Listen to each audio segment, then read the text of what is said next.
എന്താ നോക്കി നിൽക്കുന്നേ? ഇവിടെ വാ, ഇരിക്ക്. You are A very lucky girl. എന്റെ GK കിട്ടാൻ പോകുന്ന പൂജ ഒരു ഭാഗ്യവതിയാണ്. അവൻ ഒരു പാവാണ്, എല്ലാം അവനൊരു തമാശ. അവനെ നോക്കിക്കോണം കേട്ടോ. He's my best friend. He's my best friend. He's my best friend. ഇതാണ് സത്യം. അല്ലാതെ നിങ്ങൾ കെട്ടിച്ചമച്ച കഥകളൊന്നും അവിടെ നടന്നില്ല. ഓക്കെ പൂജ, പൂജയുടെ അഭിപ്രായത്തിൽ മിസ്റ്റർ ഹരീന്ദ്രൻ ഏറ്റവും മാന്യനായ ഒരു വ്യക്തിയാണ്. ആട്ടെ, കൊല്ലപ്പെട്ട നിങ്ങളുടെ കാമുകൻ GKയുടെ സ്വഭാവം എങ്ങനെയായിരുന്നു? ഈ തലമുറ കണ്ട ഏറ്റവും വ്യത്യസ്തനായ കാമുകനാണ് അദ്ദേഹം എന്ന് കേൾക്കുന്നു. സ്വന്തം കാര്യസാധ്യത്തിനായി പൂജയെ പലരുടെ മുമ്പിലും GK കാഴ്ചവെച്ചിട്ടുണ്ടെന്ന് ഞാൻ പറഞ്ഞ നിഷേധിക്കാൻ പറ്റുമോ? എന്നെ അതിനൊന്നും കിട്ടില്ല. ആര് ശ്രമിച്ചാലും ഞാൻ ഇങ്ങനെ വഴങ്ങില്ല. അതെ, GK നിർബന്ധിച്ചപ്പോഴൊക്കെ പൂജ അതിൽ നിന്ന് രക്ഷപ്പെട്ടു പോന്നു. പക്ഷേ GKക്ക് മനസ്സും ശരീരവും കൊടുത്തു കഴിഞ്ഞ പൂജയ്ക്ക് GK കുഴപ്പക്കാരനാണെന്ന് അറിഞ്ഞിട്ട് കൂടി അവനിൽ നിന്ന് വിട്ടു പോരാനും കഴിഞ്ഞില്ല. ഒപ്പം ഹരീന്ദ്രനോടുള്ള ആരാധന പൂജയ്ക്ക് കൂടി കൂടി വന്നു. അയാൾ ഏറ്റവും നല്ല വ്യക്തി എന്നായിരുന്നു പൂജയുടെ ധാരണ. മാത്രമല്ല, വലിയ പണക്കാരനും. ഒരു ദുർബല നിമിഷത്തിൽ GKയുടെ ചതി തിരിച്ചറിഞ്ഞ ഹരീന്ദ്രൻ അയാളെ കൊല ചെയ്താൽ പ്രാക്ടിക്കലായി ചിന്തിക്കുന്ന ഏത് പെണ്ണും ഹരീന്ദ്രന്റെ കൂടെ നിൽക്കൂ. ഇതൊക്കെ നിങ്ങളുടെ കഥയാണ്. എനിക്കിതിനെ പറ്റി ഒന്നും അറിയില്ല. ഓക്കെ, ഇതിനെപ്പറ്റി ഒരറിവും പൂജയ്ക്കില്ലെങ്കിൽ പൊയ്ക്കോളൂ.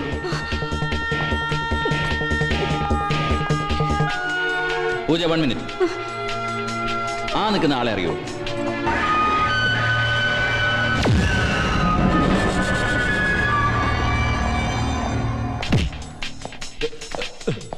ഇത് തമ്മനം സോമൻ, കൊലപാതകം കൊട്ടേഷൻ എടുക്കുന്ന കുപ്രസിദ്ധ ഗുണ്ടാ തലവൻ. ഒരു കൊലപാതകം ഉണ്ടായാൽ ഞങ്ങൾ പോലീസുകാർ ആദ്യം ഈ ഗ്രൂപ്പിനെ വാച്ച് ചെയ്യുക. GK മരിച്ച രാത്രിയിലും ഇവരുടെ നീക്കങ്ങളെ പറ്റി അന്വേഷിച്ചിരുന്നു.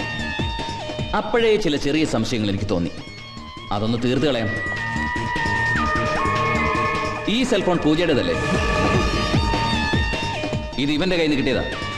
ദാ ഈ കോട്ട്, ഇത് ഇവന്റെ വണ്ടിക്കകത്ത് നിന്ന് കിട്ടിയതാ. ഇത് പൂജയുടെ കോട്ടല്ലേ? ഹരീന്ദ്രന്റെ കാശിൽ മയങ്ങിയ പണക്കുതി മൂത്തൊരു അഭിസാരികയാണ് പൂജ എന്ന് ഞാൻ പറഞ്ഞാൽ അത് നിഷേധിക്കാൻ പറ്റുമോ? ഒരു സ്ത്രീക്ക് ഇത്രയും ക്രൂരിയാകാൻ പറ്റുമോ? സ്വന്തം കാമുകനെ കൊന്ന് തുണ്ടം തുണ്ടമായി വെട്ടിയേരിയുന്നതിന് കൂട്ടുനിൽക്കാൻ മനുഷ്യ മനസ്സുള്ള സ്ത്രീക്ക് സാധിക്കുമോ? GK കൊല്ലാൻ ഹരീന്ദ്രൻ എല്ലാവിധ ഒത്താശയും ചെയ്തു കൊടുത്തത് പൂജയല്ലേ? ഇനിയെങ്കിലും സത്യം പറ. ഇതൊന്നും അല്ല സത്യം. ഞാൻ പറയാം, എനിക്കിനി ഒന്നും മറക്കാനില്ല. ഹരീന്ദ്രന്റെ വിവാഹം മുടക്കിയതും അയാളെ ചതിച്ചതും എന്റെ GK ആണെന്ന കാര്യം അപ്പോഴും എനിക്ക് വിശ്വസിക്കാൻ കഴിഞ്ഞിരുന്നില്ല. പക്ഷേ GK വീണ്ടും വീണ്ടും ചതിക്കുഴികൾ ഒരുക്കുകയായിരുന്നു. ഞങ്ങൾ വാക്ക് പറഞ്ഞ വാക്കാ അല്ലടോ? അത് പിന്നെ എനിക്കറിഞ്ഞില്ല.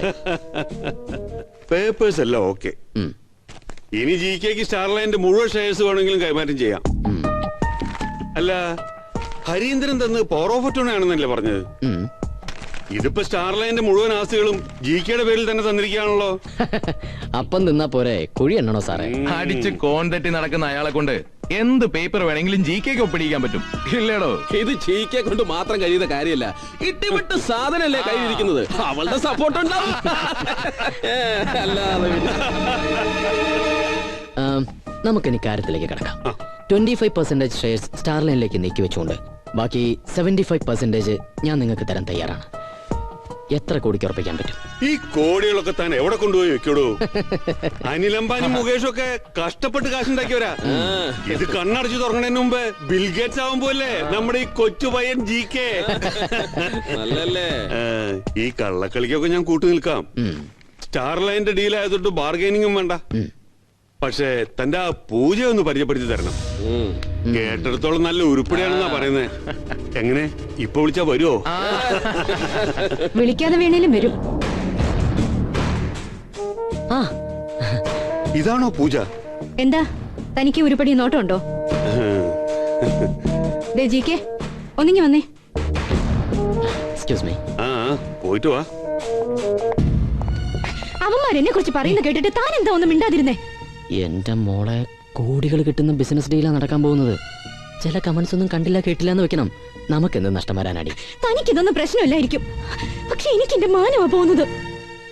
മാത്രമല്ല ജി.കെ, ഹരീന്ദ്രൻ തന്റെ ക്ലോസ് ഫ്രണ്ടാ. അയാളെ ചതിച്ചിട്ട് ആ ഫ്രോഡുകളായിട്ടുള്ള കൂട്ടൊന്നും വേണ്ട. ഹെടി മണ്ടി, നമുക്ക് ആരുമായിട്ടും കൂട്ടൊന്നുമില്ല. നമുക്ക് കൂട്ടുതേ ഇതുമായിട്ട് മാത്ര. നിനക്കും കാശ് വേണ്ടേ? ഇത്രയും കാശ് എനിക്ക് വേണ്ട. ഞാനിത് ഹരീന്ദ്രനോട് പറയും. ഏയ്,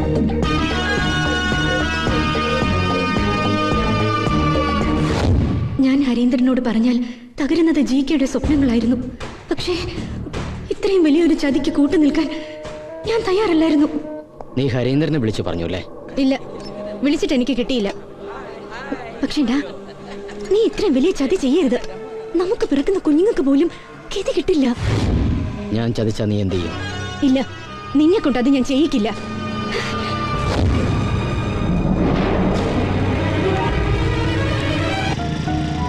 അന്ന് പ്രോഗ്രാം തീരാൻ കുറേ ലേറ്റായി. അത് കഴിഞ്ഞ് രാത്രിയിൽ ഞാൻ വീട്ടിലേക്ക് വരുമ്പോൾ പെട്ടെന്ന് മഴ പെയ്തത് കാരണം റോഡരികിൽ കണ്ട ഒരു കടയുടെ മുന്നിൽ ഞാൻ എൻ്റെ സ്കൂട്ടി നിർത്തി.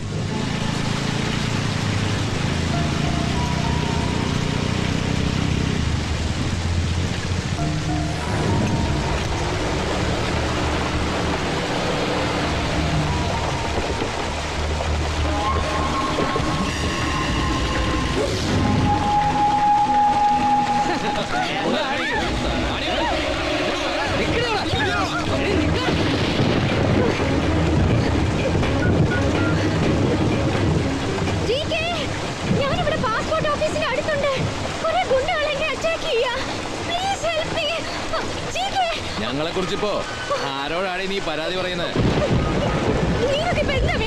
നിന്റെ ജീവൻ. അതിനു മുമ്പ് നിന്നെ കൊണ്ട് വേറെ ചില ആവശ്യമുണ്ടോ?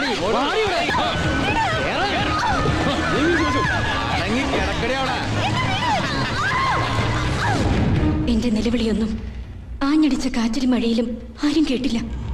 ഒരു സ്ത്രീക്ക് സഹിക്കാവുന്നതിലും അപ്പുറമായിരുന്നു അവിടെ സംഭവിച്ചത്.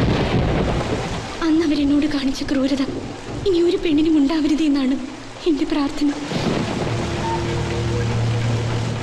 അർത്ഥബോധാവസ്ഥയിലായിരുന്ന ഞാൻ ഒരു കാര്യം തിരിച്ചറിഞ്ഞു. എന്റെ മാനവും ശരീരവും മാത്രമല്ല, ജീവൻ തന്നെയായിരുന്നു അവർക്ക് വേണ്ടിയിരുന്നത്.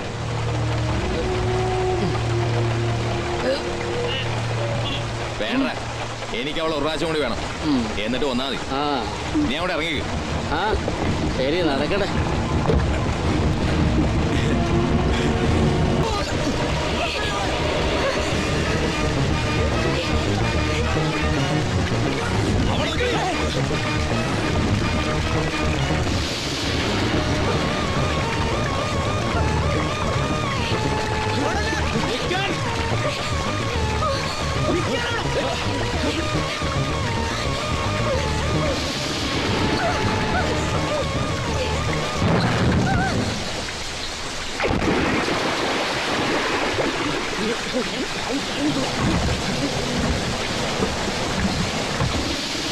എന്തോ ഒരു ശബ്ദം കേട്ടല്ലോ.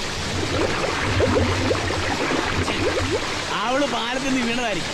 ഏയ്, വീണതല്ല, ചാടിയതായിരിക്കും. എന്തായാലും ഒന്നുകൂടി ഇവിടെ ഒക്കെ നോക്കാം. വേണ്ട വെച്ചാ അത് അവള് തന്നെ.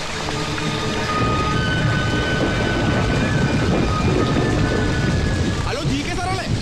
ഇത് സോമന. ജി.കെ സാറേ, ഇത് സോമനാണെന്ന്. അവള് വെണ്ടുരുത്തി പാലത്തിൽ നിന്ന് താഴത്തോടി ആടി. ഓ, കൂടെ ചാടാ, അല്ലെങ്കിൽ രക്ഷപ്പെട്ടു വരും നീന.